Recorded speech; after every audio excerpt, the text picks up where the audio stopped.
ભરૂચ જિલ્લાના ગોપાલક મંદિર દ્વારા 9મો સમૂહ લગ્ન ઉત્સવનું આયોજન દૂધધારા ડેરી ગ્રાઉન્ડ ખાતે કરવામાં આવ્યું હતું. સમાજના અગ્રણી દિનેશ આહિર, લક્ષ્મણ આહિર, બાબુભાઈ આહિર સહિતના આગેવાનોના માર્ગદર્શન હેઠળ આ લગ્નનું આયોજન કરવામાં આવ્યું હતું, જેમાં 16 જોડાએ પોતાના જીવન પ્રભુત્વના પગલાં માંડ્યા હતા. આ સમૂહ લગ્નમાં ભરૂચ શહેરના ધારાસભ્ય રમેશ મિસ્ત્રી, વાગરાના ધારાસભ્ય અરુણસિંહ રાણા, પુરવઠા ભરૂચના ધારાસભ્ય દુષ્યંત પટેલ, પાલિકા પ્રમુખ વિભૂતિ યાદવ સહિતના અગ્રણી જોડાઓને આશીર્વાદ પાઠવ્યા હતા.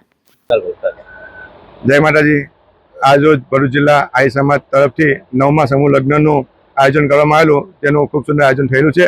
આજે 16 જોડા પ્રભુતામાં પગલાં પાડવા જઈ રહ્યા છે, તો ભગવાન અને માતાજીની અસીમ કૃપાથી એમના નવજોપનથી જીવનમાં ખૂબ તંદુરસ્તી આપે, ધનધિ આપે અને ખૂબ પ્રગતિ આપે એવી ભગવાન દ્વારકાધીશને, માતા ખોડિયારને પ્રાર્થના કરીશું.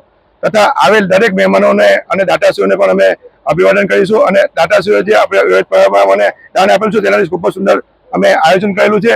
એ આયોજન અને એના માટે પણ અમારા સમાજના દરેક આગેવાનો, કમિટીના દરેક સભ્યશ્રીઓ તથા પત્રકાર મિત્રો પણ અમને ખૂબ સુંદર સહકાર આપેલો છે, તો એમનો સૌનો ખૂબ આભાર માનીશું.